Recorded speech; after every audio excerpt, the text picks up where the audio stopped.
Hi, I'm Ross Purnell, editor and publisher of FLY FISHERMAN magazine. Welcome to Loop, where we make deeper connections with people behind the magazine. We are sponsored today by G. Loomis, American-made fly rods manufactured in Woodland, Washington, and by our friends at Patagonia. Check out their new line of Swift Current waders, the Traverse and Expedition. They are PFAS-free to keep our waterways clear of forever chemicals. Our guest today is Blane Chocklett. Welcome. Blane is frequent contributor to FLY FISHERMAN magazine, book author, and an extraordinary fly tyer, and conservationist who's involved in a lot of important saltwater conservation. Welcome, Blane. Thanks for having me. It's a pleasure to be here. FLY FISHERMAN headquarters. Yeah. First time. Welcome to our studio. It's great. You did a good job on this.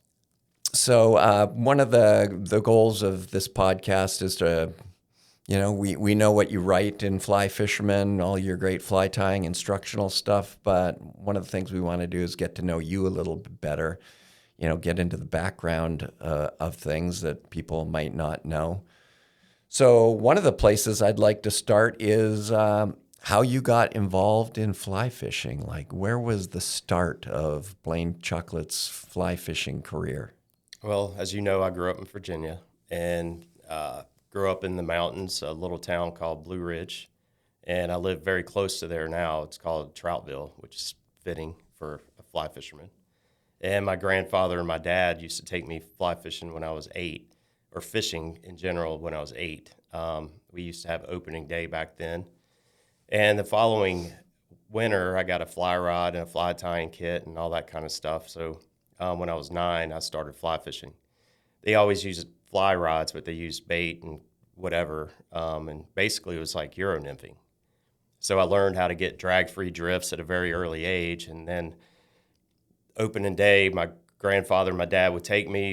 It was a very special time because we would leave before daylight and we would drive across the Blue Ridge Parkway and then drop down in these fire trails, basically, and head down to these trout streams, which was North Creek and Jennings Creek. And we would spend the morning, catching our limits and whatever. And knowing that I had a fly and fly rod, my grandfather, after lunch, would take me up into the special reg waters for brook trout. And I caught my first brook trout that day on a fly that I had tied. And it kind of was one of those things that wasn't very big. It's probably 6 inches long, but it meant a lot more to me than those stock trout did. And that just started a passion. And my grandfather and my dad cultivated that, and so did my mom. And my mom would take me fishing because I was only 9, 10 years old when my dad was working. And as I got older, I started wanting to get into bigger water, and I'd heard about the Jackson River tailwater. So I went up there and by getting my mom to take me. I was probably 14, 15 years old at the time. And I met 2 guys, Harrison Steeves, who's a world famous fly tyer and wrote the book Terrestrials with Ed Koch, and Steve Hiner, who was an entomologist at Virginia Tech. And I didn't know anything really other than brook trout fishing. So, when you get on big water that's 150 feet wide or whatever, you had to learn how to cast, much farther and get those drifts that you needed. And not knowing a whole lot about aquatic entomology at the time, I went there, I caught maybe 1 or 2 fish, but I was watching Harry and Steve, who I didn't know at the time, and they were right above me, and they were catching fish about every couple casts. So they probably caught 50 fish at least a piece that day. And I finally got the nerve up to walk up to him, and Steve Hiner was younger, obviously. Harry's, I think, in his late 80s now, and Steve's probably in his 60s.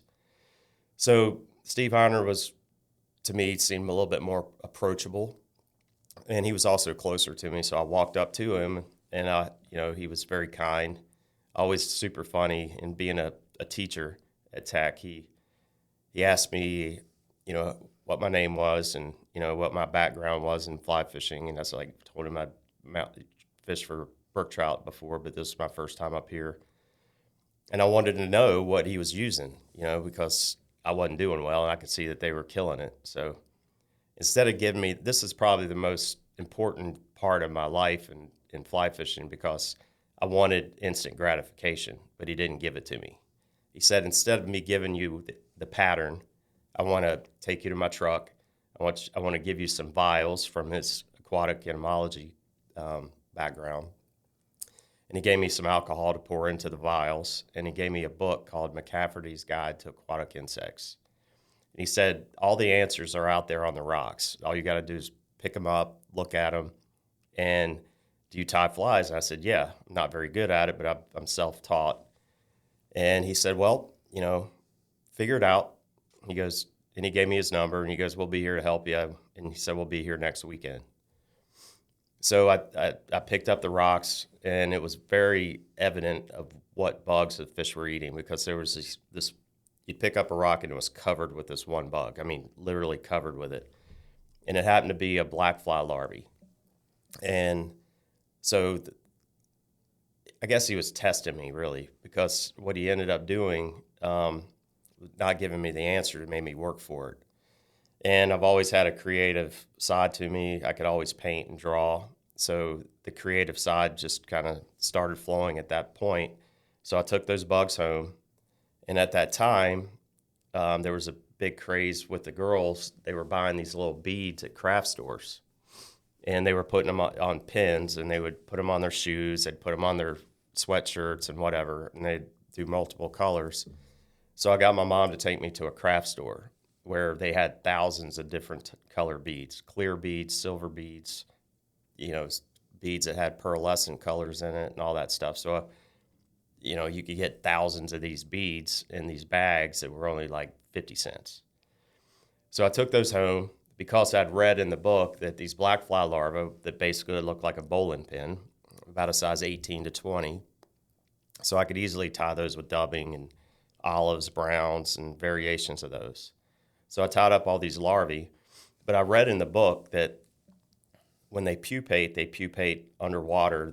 They create a cocoon under there that basically looks like a little squid.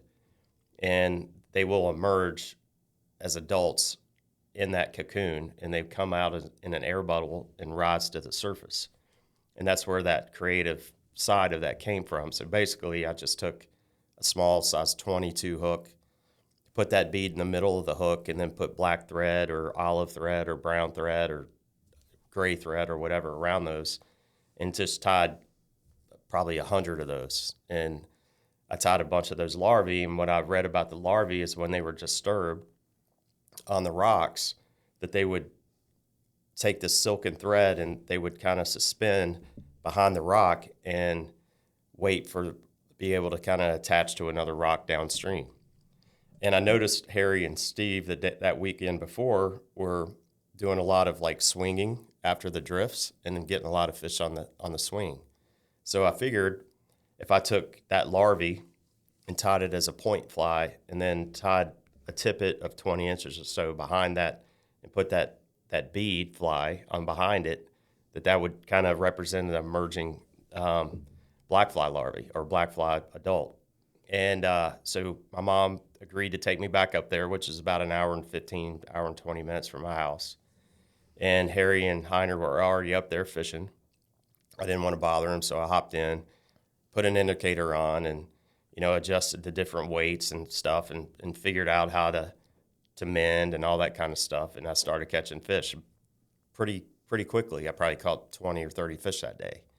And Hiner and Harry both saw that, and so they came down, and it's like, obviously you figured something out. So let me see your fly box. So I showed them, and they both started just dying laughing. I'm like, 15. I'm like, I know they're not great, but he goes, no, it's not that. So they opened up their fly boxes, and it was almost exactly the same.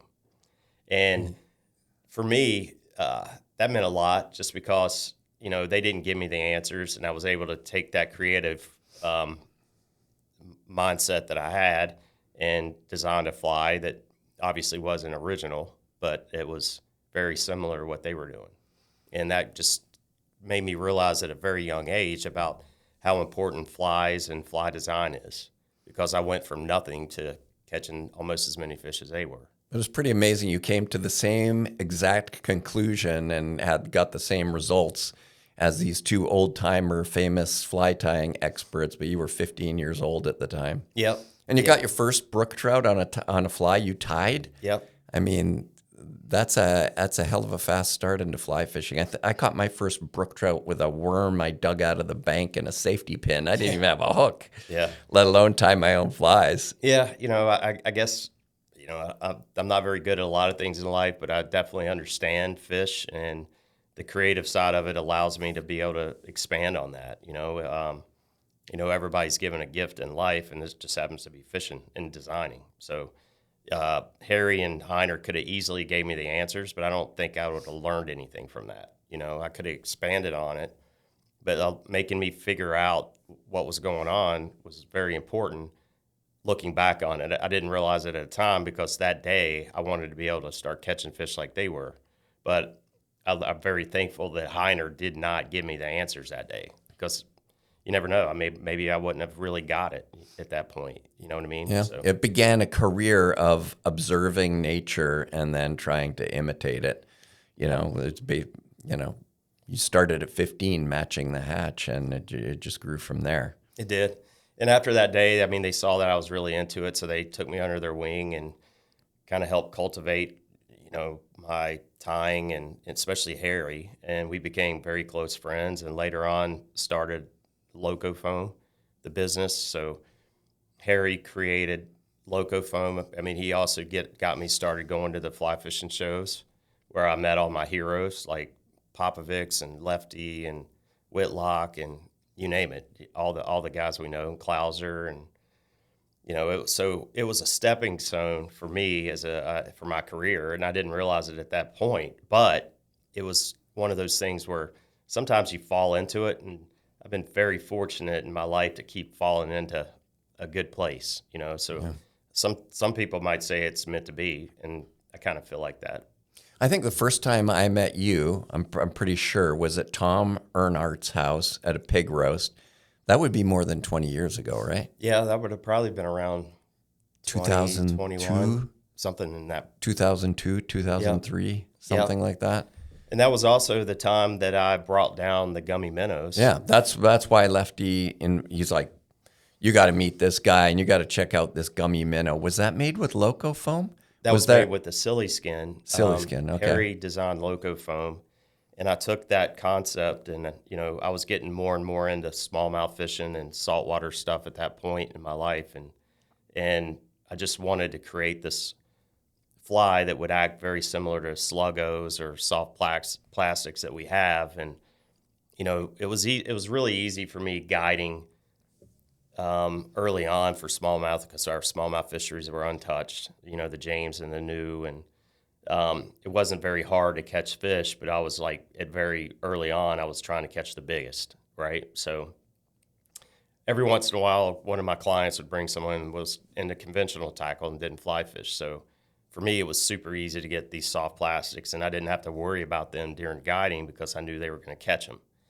So I was mainly focused on the fly angler, and obviously had to work harder, because the flies at that time were good, but they didn't have the triggering qualities that these lures had. So moving forward with Harry and the Loco Foam and all that, it was my goal at that point to create a fly that would work very similar to these soft plastic lures, like a fluke. And the Gummy Minnow, as successful as it has been, to me, it's always been considered a failure, because one, it had, as most people have fished it, it's obviously very flexible and it's very rubbery, but it didn't have the action that these soft plastics had. So I was disappointed in that, but I was able to, the good thing about it is I was able to replicate the exact species of prey that I wanted to emulate, which, whether it be a silverside or a sand eel or glass minnow or whatever, bay anchovy, it didn't matter, because you could make variations of the Gummy Minnow that would look exactly like different bait fish. Yep. Okay. So it ended up being super successful on visual fish like tuna and bonefish and false albacore. And that particular party, I that kind of changed my career as well because, even though I'd met Bob Popovics and Lefty, I didn't know him at all, really. I mean, other than just talking to him at the shows. But I tied probably 100 of those right before I went down to that party. And I was hosting trips down there at the time with clients. But I would always go down a couple days early before my clients would get there so I could fish with, some of the reps in the area. That particular day, I was fishing with Bill Dawson after that show, or not the show, but the party. And I'd given out, after meeting Bobby, I went to him for to let him see the fly before I showed it to anybody else. And because, one, I knew he was always kind of on the cutting edge of fly design and always was kind of outside the box and tradition of fly tying with the silicone and epoxy stuff. And I was worried that people wouldn't accept the fly as being a fly. And so I gave it to him, showed it to him, and wanted to know what he thought about it. And he asked me how I made it and all that stuff, and I told him. He goes, well, I think this is more of a fly than a popper would be.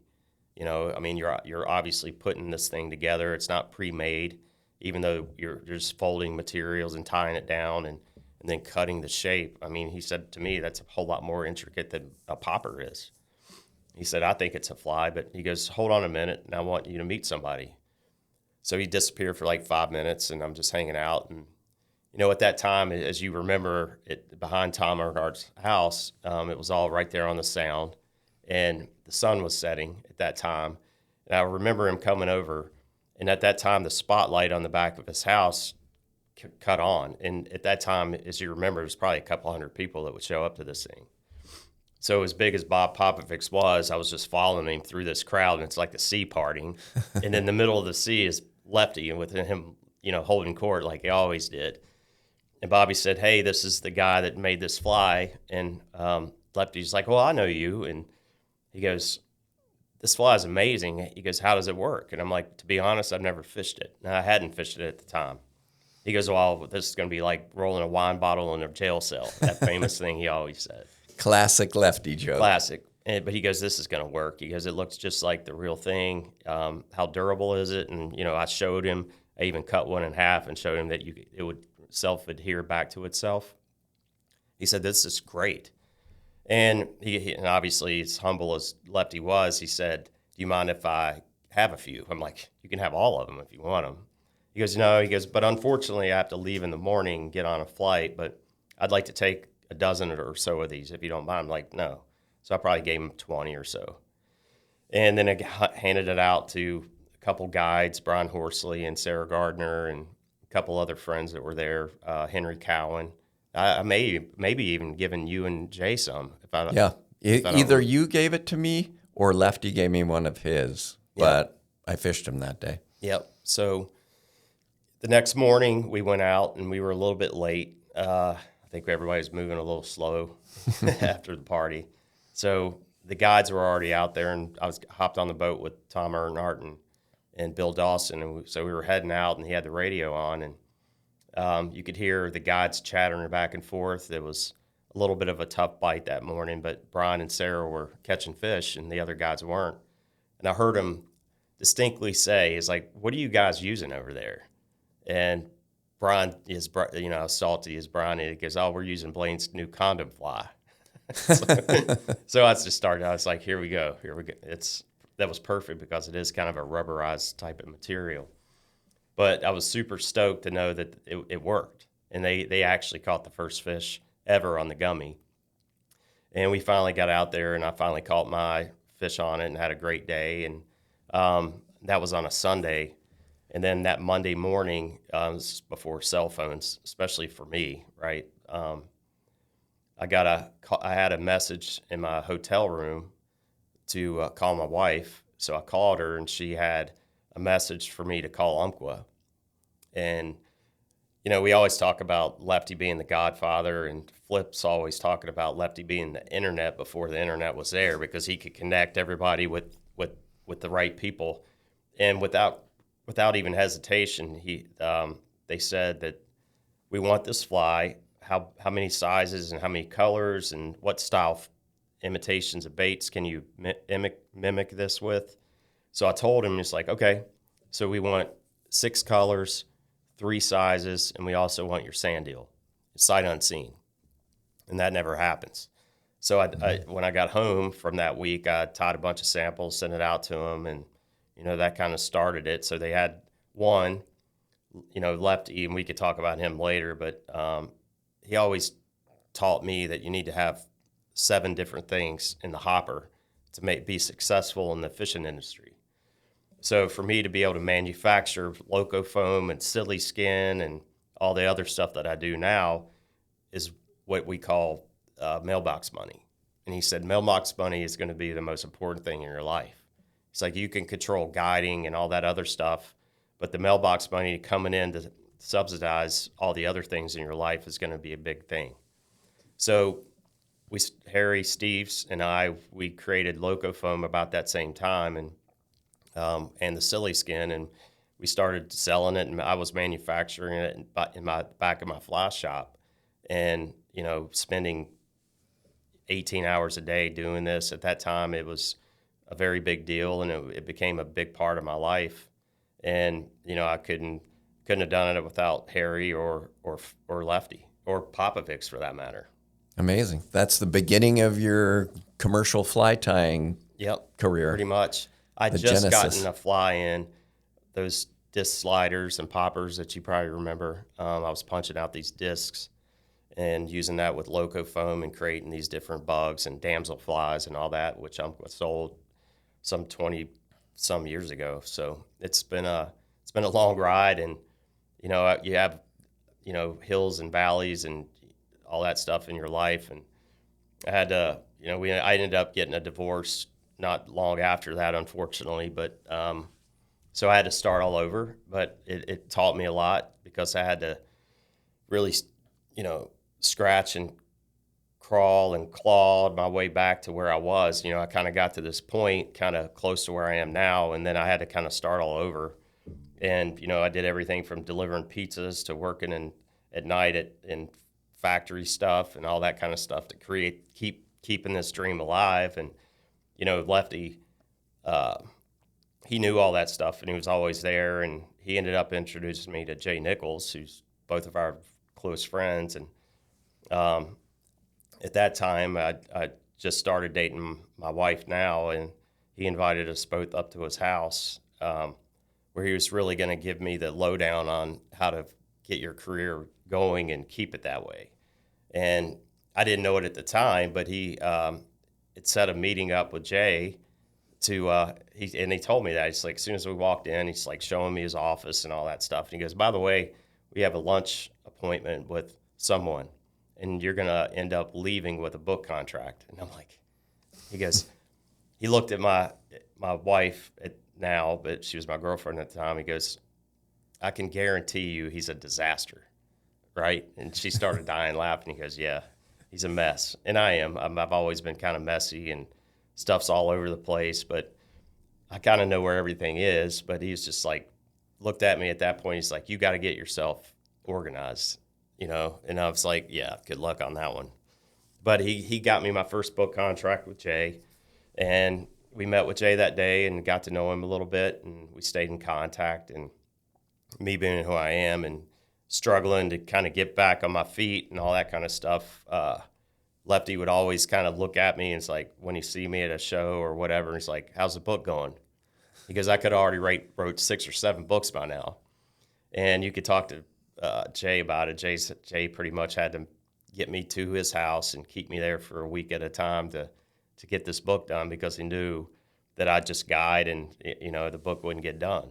And that is one of the flaws I have, but it's almost like you don't want to sit down and actually do it, right? You have all the ideas in your head, but the actual process of writing it or typing it out, and I'm doing hunt and peck type of type. So Lefty was very prolific. Like, he could just churn stuff out, so many books and everything. It's crazy. He was just so organized. He had it down to a science. Everything's organized. His fly tying room was insanely organized. That's the problem I have with fly tying. I can never find anything.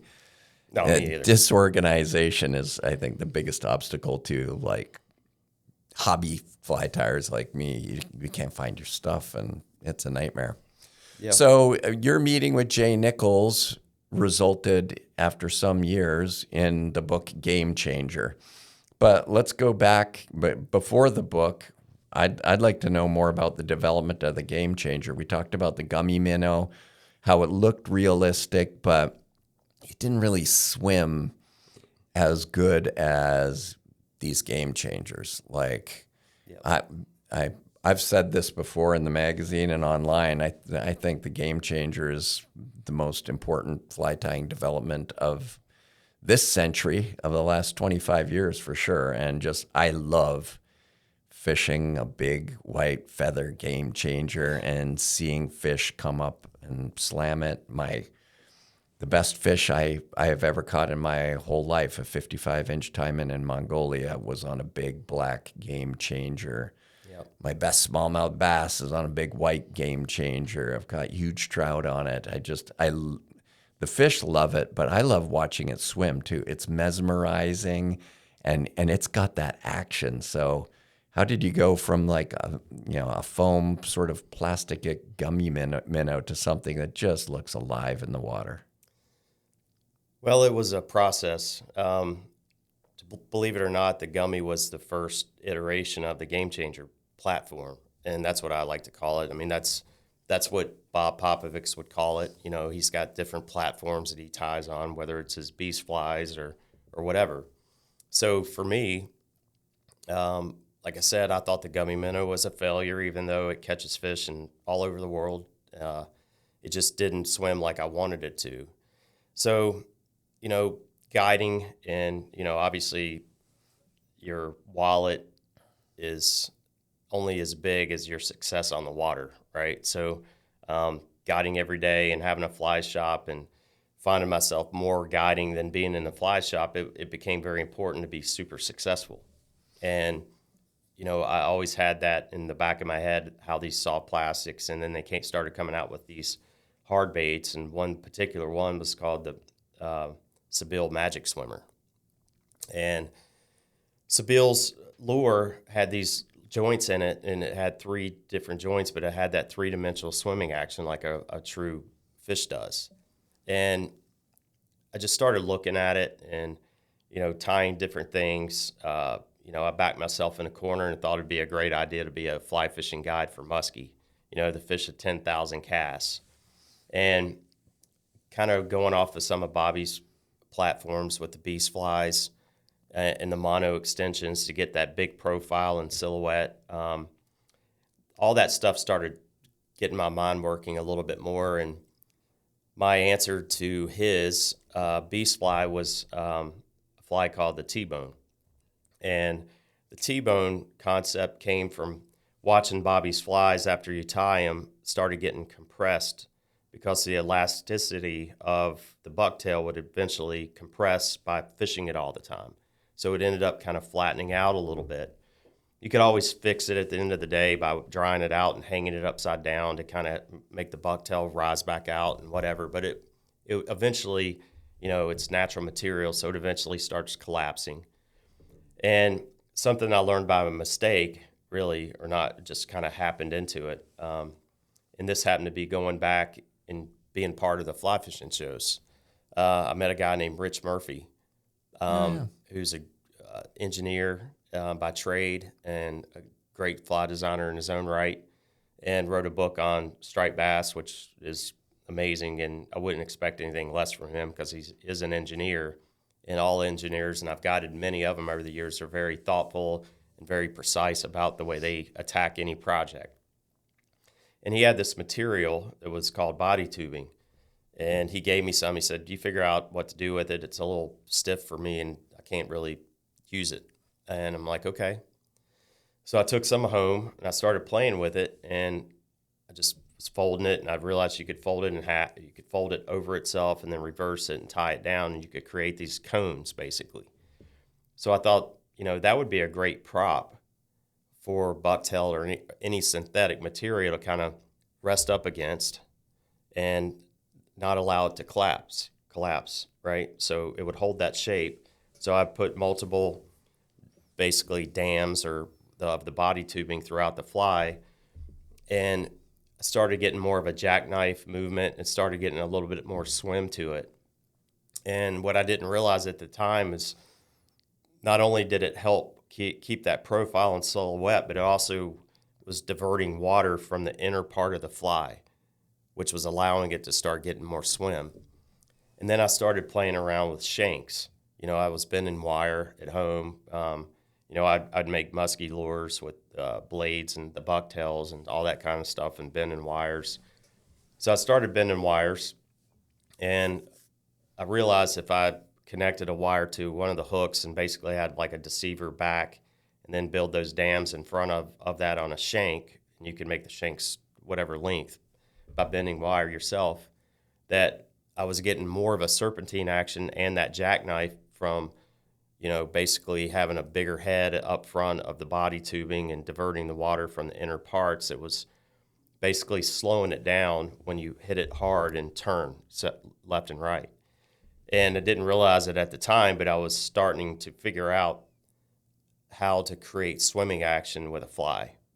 And I met a guy at that point in my career. His name's Andre Hordisky, who's a fisheries biologist and professor, and has written a number of articles and stuff on. His main focus is vision of fish. So he studies their eyeballs, so in the cones and all that kind of stuff. And he could tell you everything you need to know about what colors fish see, certain fish species sees better than others. And at the time, I was trying to crack the code with muskie, and he just sat me down basically on the phone and just told me, you need to look at the biologic structure and of the fish and how they attack their food items. Muskies have a very long body, big heads, teeth, and so what they want to do and what they were designed to do is attack their prey and T-bone their prey, right? They want to grab it from the side. That way they can hold on to it, and just like a dog and a bone, right? And so he said, you got to develop flies that are going to turn in the water and constantly show profile, which is one reason glide baits work so well with muskie, because it's showing profile, and that's a major trigger in getting those fish that don't want to eat fish at 10,000 casts to finally eat your offering. So the T-bone ended up being my first major step in catching a fish that didn't want to get caught or even eat, because most of my fly designs come from failure. And Popovic's always said a great fly design comes from problem solving. And for me, that's exactly what it was, because I had nobody to show me. I watched Larry Dahlberg, and I didn't know him at the time. I watched his shows, and he was catching muskies up in Minnesota, up in Canada, and all that kind of stuff. So I knew that muskies would eat a fly. I just had to figure out how to do it on my own. And later on, I met Larry and became a huge part of my life too. And he's like a dad to me. And to me, he's the greatest angler that's ever lived. That dude, I've been very fortunate to be friends with all these great fly anglers, but Larry, he transcends across all of them because he understands all of it. And I think a great angler has to understand conventional, yet they have to understand live baiting. And, what makes him great is he always wants to know what's going on. Like, first thing he ever asked me is, what's the water temperature?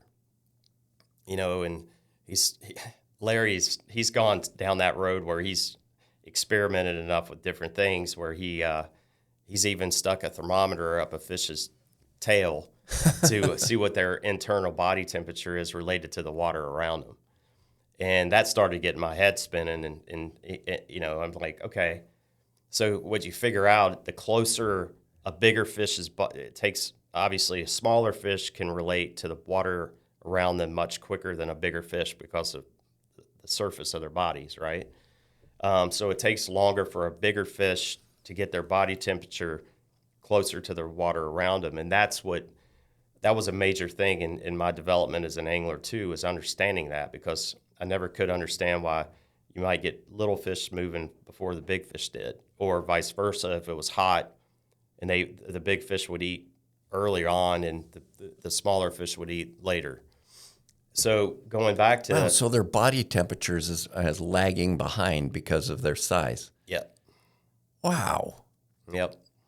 And then he's talking about lateral lines and how fish hear and all that kind of stuff, which I ended up talking to Andre about all that stuff. And Larry was right on, 90% of it, right? So having him as a sounding board has been amazing, and having Pops as a sounding board was amazing in my fly development, and, especially with the feather changer that you love so much.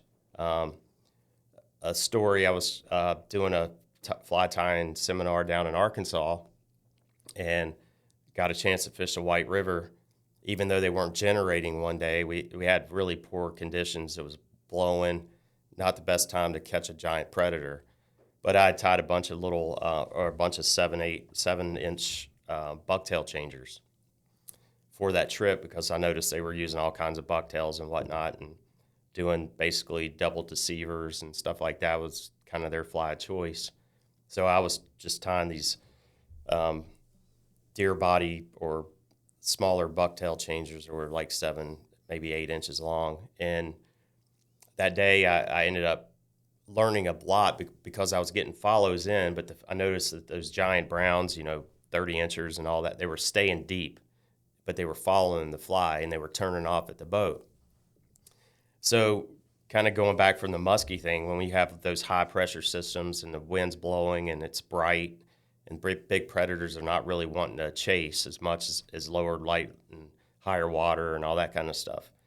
So I started throwing that same fly with a sinking line. Even though the water was down, I was doing a 2-hand strip and burning it, creating that fight or flight deal. And we do that a lot for muskies at home, so I figured, it can't hurt. And I ended up catching one about 28 inches that day, a really big brown, in conditions that we weren't getting anything. So I took that back home with me, and I shared that story with Bob, and I was like, I need a fly that's going to sink quicker and stay in the zone better, to where you can pull the fish further out and you're not creating that fight or flight, right? And he said, you ever thought using feathers? And I'm like, not until right now, because feathers are going to absorb water quicker. He goes, think of my simper fly. So I took that, I hung up the phone, and I tied the first feather changer that day and put it in a bathtub and swam it around. And it swam better than any fly that I'd ever tied. And I sent him the video, and I called him back, and he was super excited about it and loved it. And, that was solving a problem. And it ended up being my favorite fly to this day, is because you're using natural materials, right, that we've been using for eons. It's been around forever, and putting it into a platform that's brand new. And basically going back to that T-bone, I figured out at that point, by adding joints to it, very similar, like a double deceiver or whatever. But I said, why not go a little bit further and add a couple more joints and see what that does? And that all came from tying flies that just didn't work. I've got bins full of flies that just were garbage. But I went back to the drawing board, and it's like, what makes a fish swim? So you can create their muscle by using your line and how you strip it through the water, or using a rod tip and jerking it and doing all that kind of stuff. You can make the fly do certain things, but it's still not going to have that 3-dimensional swimming action without you doing much. So I also knew that using feathers or synthetics, I can mimic tail fins and whatever, but that's still not going to make it swim. So I went back to it as like, what makes a fish swim? What makes, you have the muscles, you have the fins, but what truly makes a fish swim is their vertebrae and how the vertebrae is designed. Same as a snake, same as you and I, and how we were able to walk and all that stuff. So at that point, it was like a aha moment, and I was just kind of playing with a paper clip one day, and it's like, if I just bend these a certain way and make them smaller, I could create that vertebrae. So I started bending wire and got smaller shanks, and I ended up putting 4 or 5 shanks together, tied the materials to it, and at that point, I knew by diverting water that would help. That would help, because the water can go through the fibers uninterrupted, much like a hollow fly. So Bobby just designed that hollow fly to be able to make a huge platform and using the bucktail and the feathers to kind of have that swimming action. But it wasn't doing this number. But it was all about just the tickling of the feathers in the bucktail.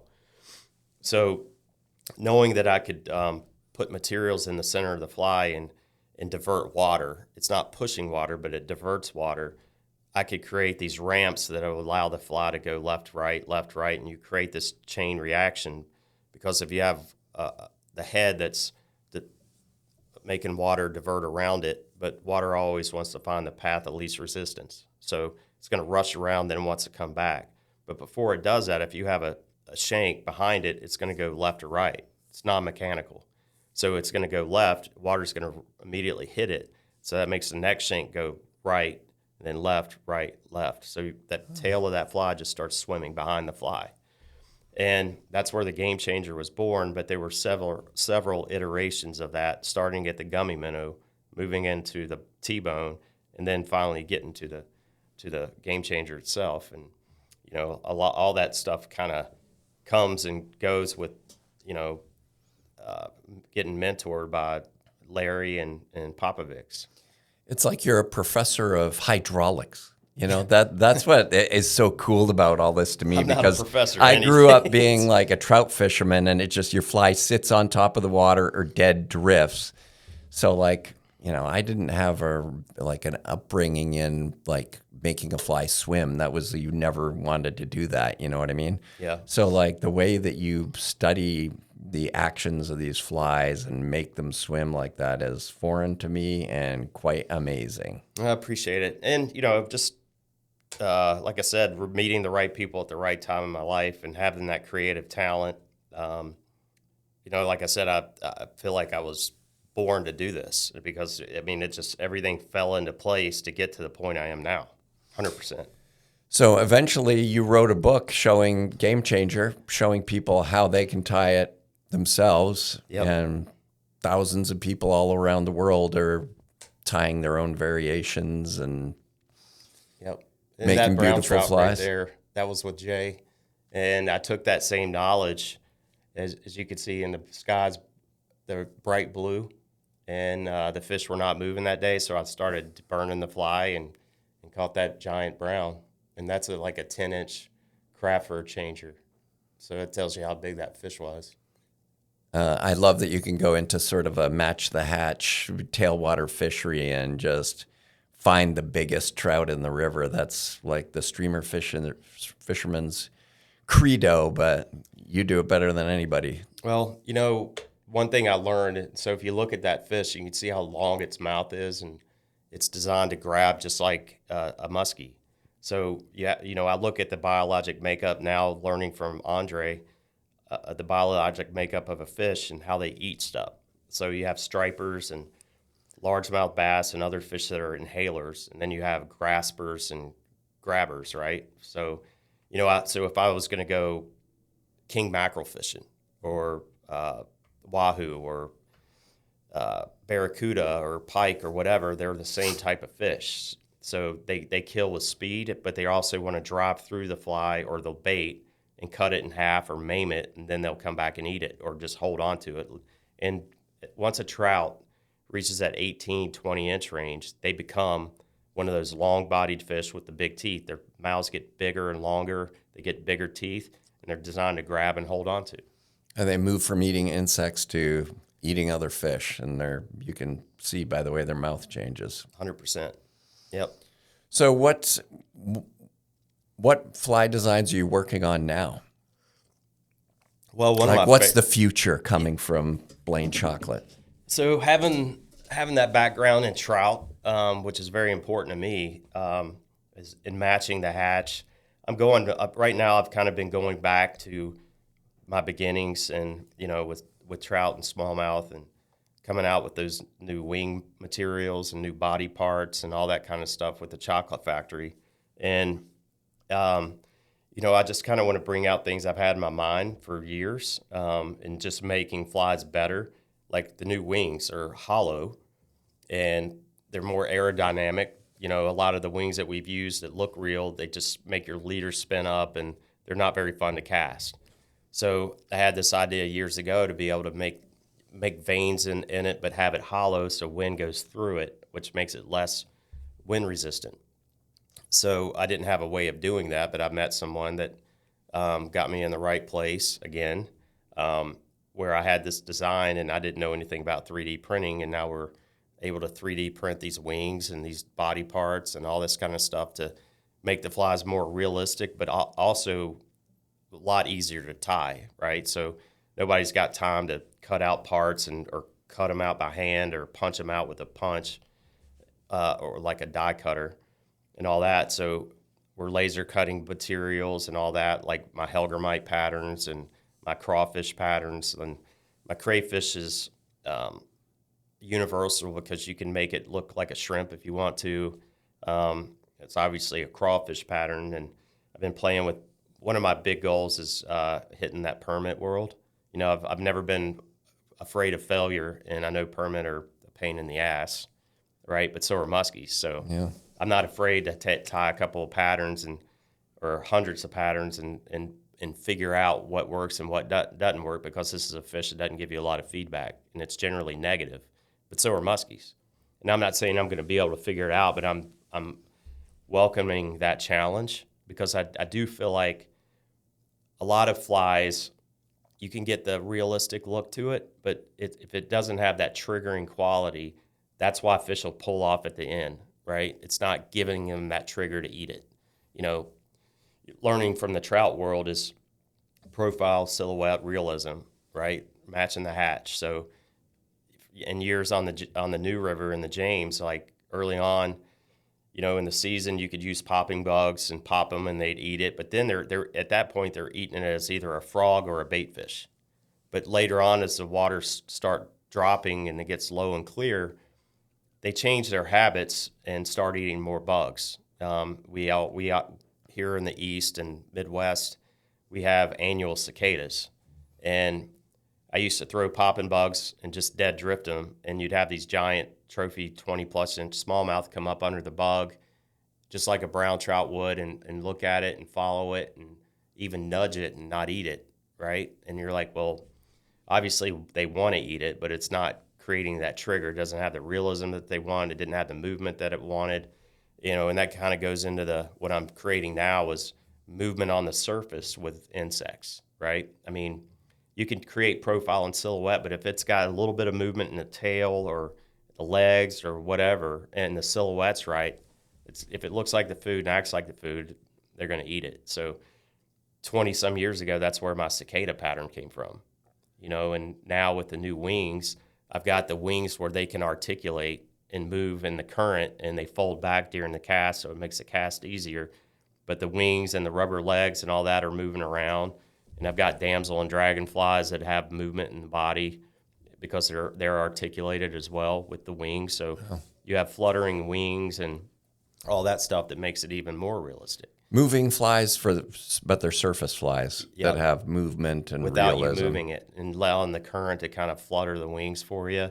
And you can twitch it a little bit, and that'll compress them and fold out, which creates more awareness with the fish's lateral lines and visuals. It'd be awesome for anything like damselflies, dragonflies, cicadas. Stoneflies, Dobson flies, all that stuff. And so I'm attacking the shrimp world and the crab world. I'm not ready to launch it yet, but I've been playing with a lot of mantis shrimp patterns and crab patterns where the one thing I have a problem with a lot of crab patterns, they look like a crab, but they don't act like a crab, right? So one of the major things with crabs is that they're swimming or diving or being attacked. I mean, there's a lot of movement in those legs and claws, right? So I've created these, not giving it away until it's out, but I've created a way to create the swimming action on the swimmerettes with a crab when it's kind of fighting the current and swimming away from something. Oh, yeah. And the claws being able to articulate left and right and fold out, and also have, when it hits the bottom, to have that defense posture. So I'm super excited about that, and I've been playing with it. And one of the first permit, I only got a chance to fish for permit for like 3 hours one day last year. And the first permit I threw to, I hooked it and got it to the boat a couple times, and we were taking video and pictures, and we could have landed it several times, but we were just trying to get all the action. And we were playing around too long, and the hook finally wore out of its mouth. But Damn. didn't get another shot that day. But Where was that at? that was down in Florida. Oh man. Yep. So it was that was exciting to see that the first one I threw at ate it without even hesitating. I mean, it ate it like it was its last meal. Not a bad start. No, so but all that comes to, I'm always give credit where credit's due. I'm never going to take credit for something that wasn't my idea. This was been bouncing ideas off of Larry for years about crabs, because he spent a lot of times in the Keys taking live crabs and going off to some of these wrecks, and he'd get up on a T-top and have a bushel of crabs, and he'd take a body part off and throw it to him, and he finally found out where they wouldn't eat a fly or a lure, or I mean not a lure, but the real crab. Like he'd have dead crabs and they wouldn't eat it, and if they, as long as it was a live crab and it had the swimmerettes, they ate it. But as soon as you took the swimmerettes off it, they wouldn't eat it anymore. I've done the same thing in Slough Creek with grasshoppers, like have real grasshoppers, throw it in, watch the fish, and then pull the legs off. Kind of cruel. But if you I found that if you pulled the legs off and just put the hopper in, then they wouldn't eat it. Yep. And that goes back to the movement on dry flies or any surface fly for me, is I used to guide on Mossy Creek down in Virginia when I first started, and reading Limestone Legends and some of Vince Marinero and Charlie Fox's books about how they would go and throw beetles in and get these big browns to come up, or hoppers. I wanted to do that, so I'd get a bunch of what we call June bugs or Japanese beetles and stuff, and throw them in, and hoppers, and throw them in, and watch these browns come out from under the banks, and you could get them going. But it was very obvious, like if you had a dead one, they wouldn't eat it. But if it was alive and kicking its legs and moving, they would eat it every time. So, you'd get them going, and then you would try a fly and see if they'd eat it, and we couldn't get them to eat it. And finally, I had a friend with me, and I got him in a position where he could sight the fish, and so I got in a position where I could kind of high stick it and twitch it at the right time, and I finally caught that. It's like a 2-foot brown. Finally caught it, and it was all because of moving the fly, because we drifted over a dead drifted hopper many times, and it refused it every time. It's got to look alive, or act alive. That's the thing. Like, again, with my trout fishing background, it's all like shape, size, color, but like movements never a factor. But it should be a huge factor. It makes a huge difference. Yep. And that's why I'm designing these like articulated body parts where, if you have the current just wiggling that tail, but it's 3-dimensional. It's not like feathers that are puffing out and not having the realistic profile and silhouette of a real bug, but you can get that little extra movement in there. I think it's huge, and it's one of the things that's untouched with nymphs in the trout world, and definitely dry flies. Yeah. So in past decades, you've designed flies, and you've had other companies that made the flies for you. Now you're in a position, you have your own company. You're manufacturing your own flies. You're not just designing them. You're recently in the manufacturing business. Yeah. Yeah. What's it like running a company like that? It's like herding cats. It's fun because I can control my own destiny now. I'm not worried about another company that's maybe not making the flies to my specs and not being happy, because the way I look at it with the chocolate factory is I want every person that buys one of my flies to be one of my clients on the boat that's fishing one of my flies. And there's been iterations of my patterns out there prior to this that just didn't do what I want them to do. And it's mostly not taking anything away from the big manufacturers, but the money is in trout, and my flies take a long time to make, and you have to have a special team to do them well, and it's expensive, and it takes time and materials. And I think in the long run, those companies didn't want to put the time in to do it right. And there could have been a miscommunication with me and them, and I'm not, like I said, I'm not throwing them under the bus or anything, but I know if I can directly talk to my tyers and show them what I really want them to do, educate them on how to do it, even with TFO, sending them fly rods, with SA, sending them fly lines and reels, and teaching them how to fly fish and allowing them to understand what I'm wanting them to do. And it's creating more of a family than it is just a business, because I want to make, I don't want them to just be tying flies all the time. I want them to enjoy what they're doing, and understanding what they're doing is changing fishing, and especially fly fishing in my mind. I mean, the whole concept of the chocolate factory is not just getting my flies out there. My goal is there's been a lot of wonderful fly designers out there, and the one thing that's been missed on all this is you can submit a pattern and you get a certain percentage, but in my mind, the lifeblood of the sport are the designers and the guides that are out there pushing the envelope and designing, and they're out there and they see what's going on. And as we build this company, I want to highlight some of these people, right? Because I understand how Bob Popovich's flies are supposed to be. It's very difficult to get a mass-produced fly that Bobby would actually be proud of, right? Especially with the beast fly stuff. So, and talking with Larry, I mean, Larry's waiting for me to give him the green light, and we're going to be putting out flies that he's had in the hopper for years.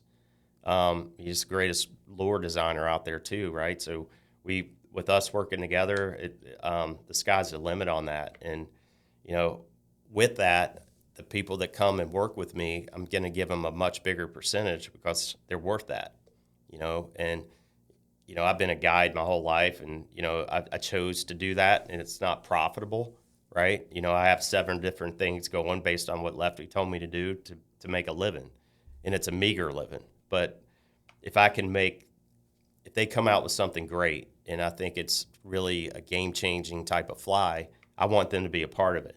And we're going to make it exactly like them, and they're going to get compensated for it. And that's to me the future, and I think the tyers and designers deserve that.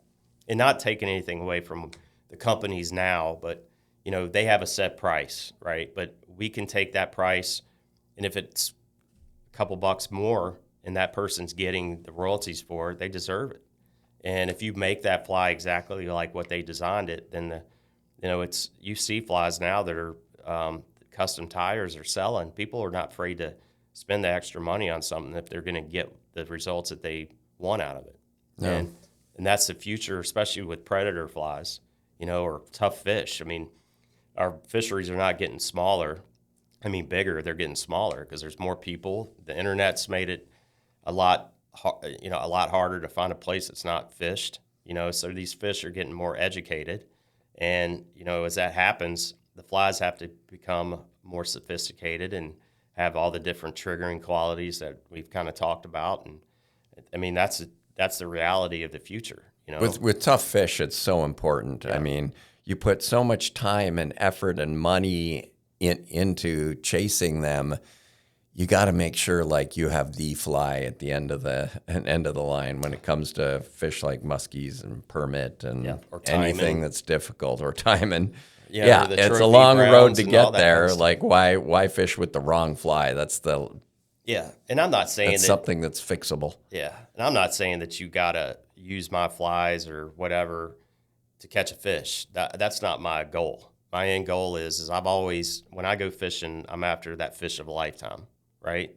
And if I know that I'm trying to catch that biggest fish in that water I'm fishing that day, I want to make sure I'm showing it something that is going to have all those triggers built into it. I mean, you can definitely go out and catch a fish on a cigarette butt at times, right? But that's not what I'm talking about. I'm talking about that ultimate predator, that biggest of the big, that world record size fish. That's my target. And I believe the sweat equity and the blood, sweat, and tears. I mean, and a lot of failures, I've learned to not only fail, but you get some success built into it, and not just always looking through keyholes, which I think we do a lot as anglers, especially in the fly world. And that's one thing that Larry's always taught me is you really don't know what's going on if you're just using one type of fly or whatever. He's like, open your eyes or open that door, walk through the door and see the world for what it is. You really don't know what's really going on a fishery if you only throw a certain couple of flies. What happens if you throw different lures that do different things? what happens if you put live bait in there and see how they react to that. And that to me stuck with me, and I'm not afraid to try different lures or baits and whatever to figure out, a fishery. And then you could take that and then run with it with the design of the fly that you may be thinking about. Yeah. You certainly have been pounding some big fish, some we don't want to talk about. How about that redfish that's on the cover? Yeah, I mean, a lot of people don't realize, but the East Coast, especially the Mid-Atlantic, has the biggest redfish in the world. And, growing up in Virginia and fishing around North Carolina, I mean, the genetics of the Chesapeake Bay, we have biggest striped bass in the world. There's something about the Chesapeake that's always produced the biggest fish. We have the biggest redfish in the world, the biggest cobia come from our area. They all come spawn in those areas, and there's something about those waters that in the genetics of those fish that they just make them bigger. We don't even think of redfish as big unless it's over 50 inches. A 45-inch redfish is a puppy, if that tells you something. And that's kind of not taking anything away from Louisiana, but that's a big fish in Louisiana. But, 45 inches is a smaller one in Virginia or North Carolina. That was an amazing story.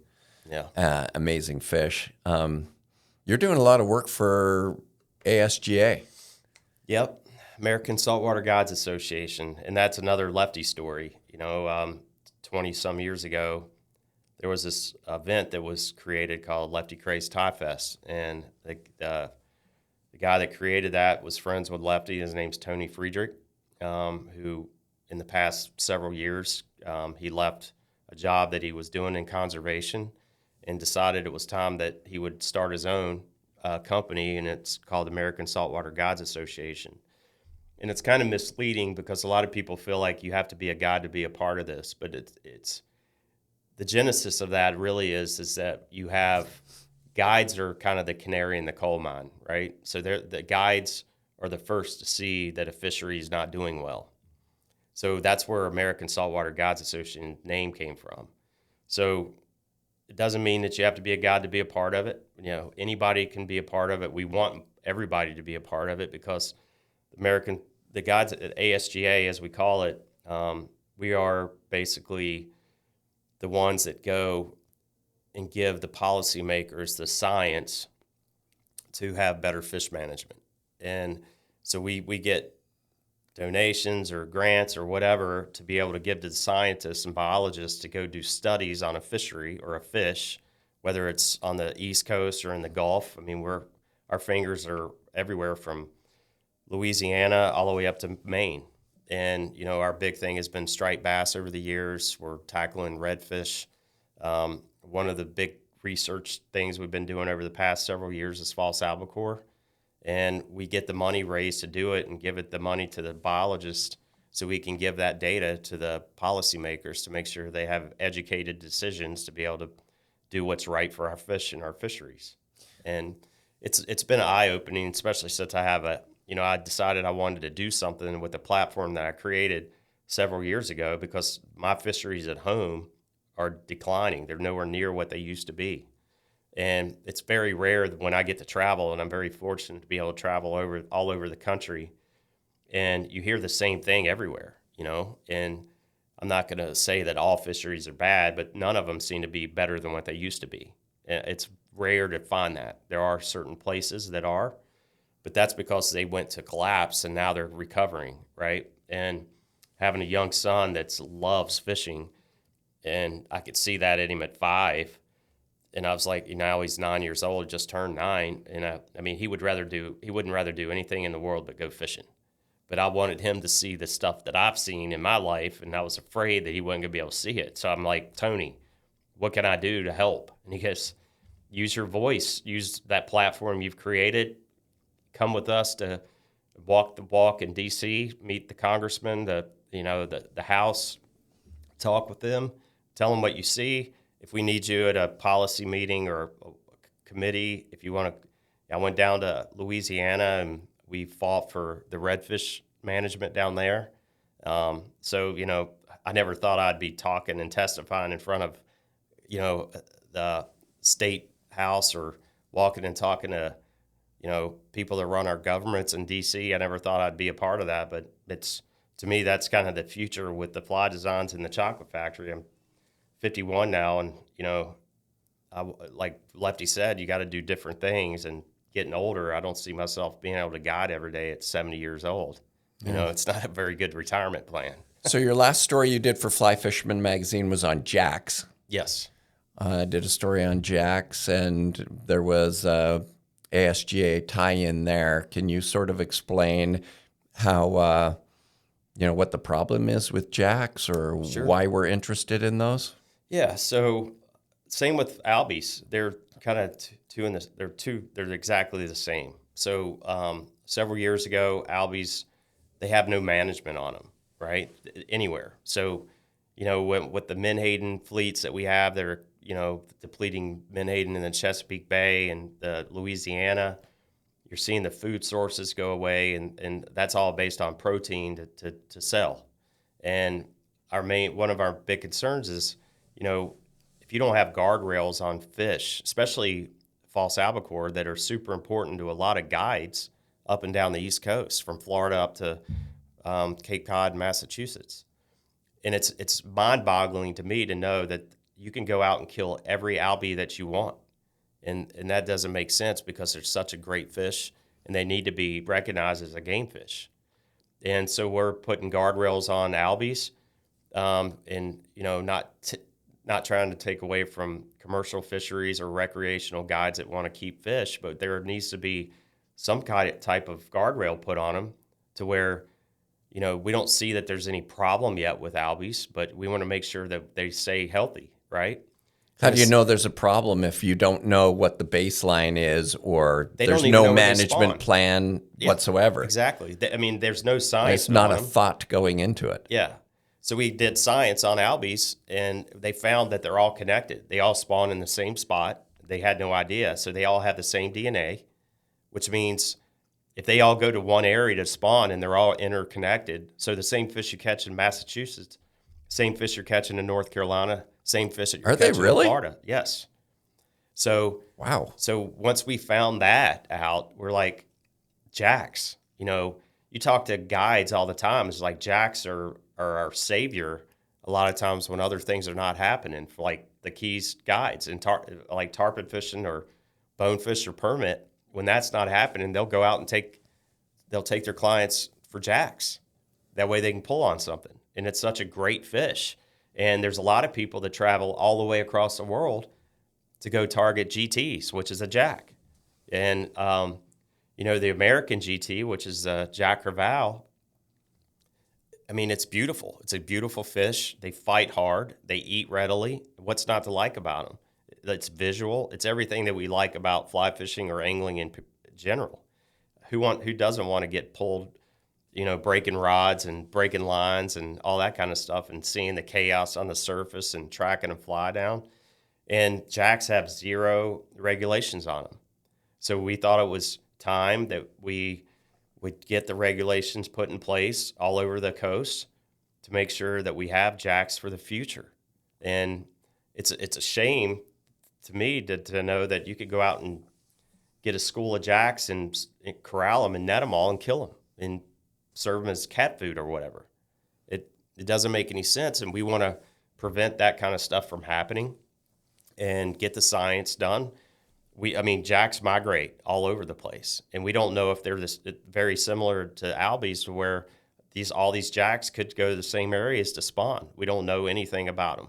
So step one is like finding out how many of them there are, and figuring out their migration plans. And ASGA is helping fund some of these studies that are going on with tags, with FLY tags and radio tags. Yeah. Can you talk a little bit about that? Yeah. So I'm a part of a film that we're doing this year on the jack research. So we're working with Florida International and Mississippi State, two biologists there, fisheries biologists, along with the Florida Keys Guides Association. And ASGA's signed a contract to guarantee X amount of money over the next 5 years to get all this study done.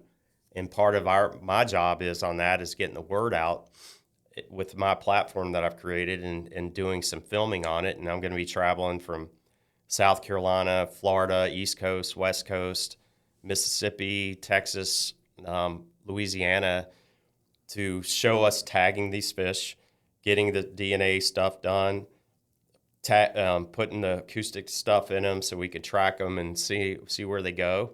And hopefully over the next 3-4, I mean, it's amazing how much information you can find out within a year, where these fish are migrating to as they go by buoys that have those,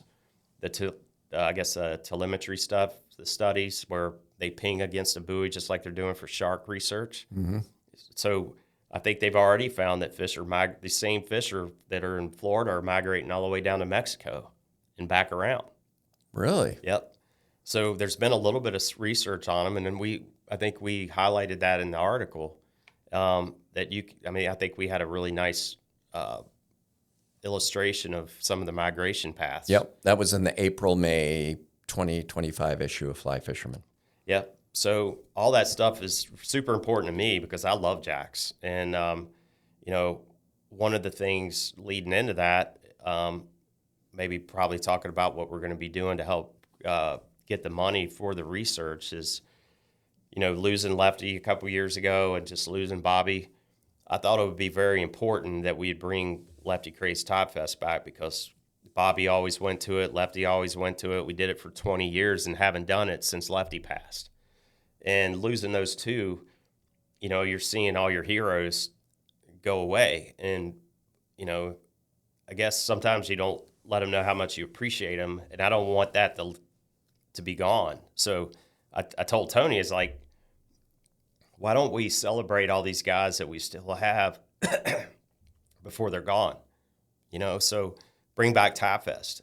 We could have it down in Florida, and we could have it during the migration run on the East Coast in Vero Beach area, and we could have everybody come to do this stuff. We could have a festival during the day, and then we could have an auction at night, and we can leverage and all the friends that I have in the industry with all the companies that sponsor me, like Patagonia and Yeti and Costa and TFO and Scientific Anglers, and all those companies were more than happy to be a part of it. And I said, what we're going to do is we're going to invite Klauser, we're going to invite Dahlberg, we're going to invite Flip Pallet, and I'm buddies with Carter Andrews, and he's such a gracious, loves the sport and gracious guy.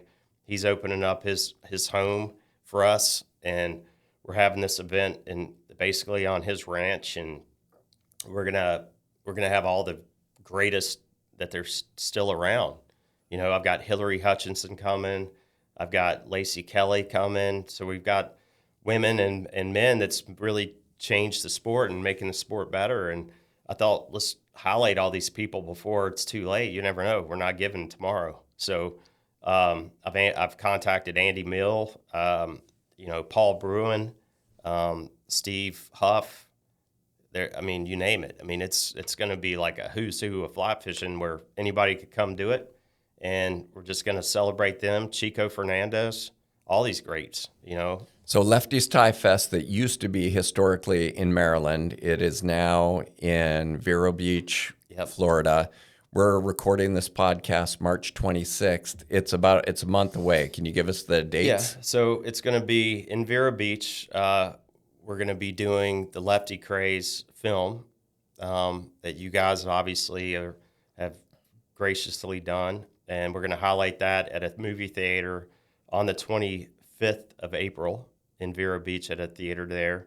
And the 26th will be the actual festival on Carter's Ranch. And we're going to have big tents set up, booths set up with fly tires. Rob Fordyce is going to be doing some casting stuff. We've got Pat Ford is going to do some stuff on taking photos in the field, making your photography better. Yellow Dog's coming. They're going to be doing maybe some talks on, fishing destinations. It's going to be anything and everything you'd ever love, and we're going to do a round table with Flip and all the legends that I talked about, and having them tell stories and and talk about the future and the past and you name it. I mean, it's going to be pretty special. Can you just show up and buy a ticket, or do you need to register? You really need to register beforehand because it is limited on how many people we're going to be able to have there. Where do you register? At ASGA's website. Okay. You can get on there, and all the prompts will give you all the stuff you need to know. And we have recommended hotels where you could stay. You could just come for the day, or you could buy a spot at a table and be a part of the auction dinner that night, or you could just come for Lefty's film the night before. But most people are buying the whole weekend deal, and I mean this might be a one in a lifetime thing. Where we're trying to get Stu out there. I think he's in his 90s. Yeah. So to me, it's important to make sure we highlight these people, but all the 100% of the proceeds are going to the jack research.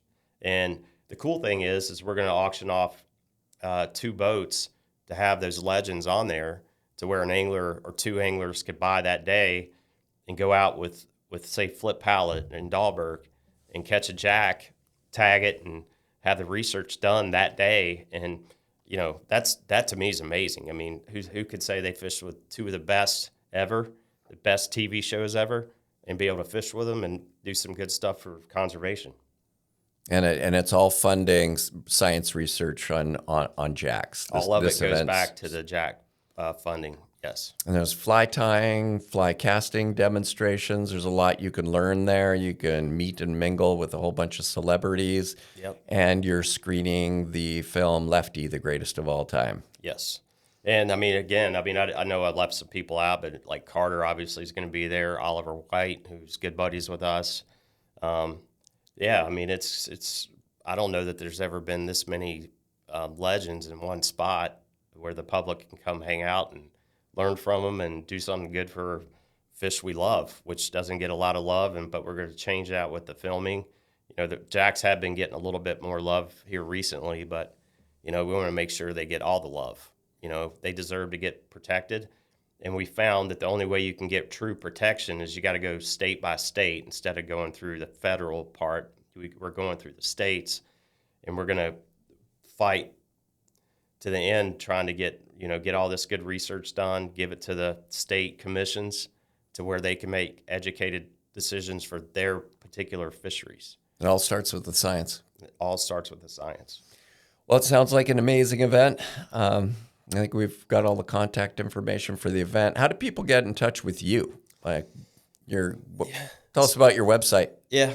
So you can go to BlaneChocklett.com, or you can reach me on Instagram. I don't get on Facebook much, but Blane Chocklett Fishing on Instagram, or the Chocolate Factory on Instagram. And I've got close to a dozen dealers now that's doing all of my stuff. Mad River Outfitters, Schultz Outfitters, Saltwater Edge, Quest Outdoors, the Fish Hawk in Atlanta. We've got some shops out west, North 40, House of Flies. It's all kind of conglomerate of shops out there.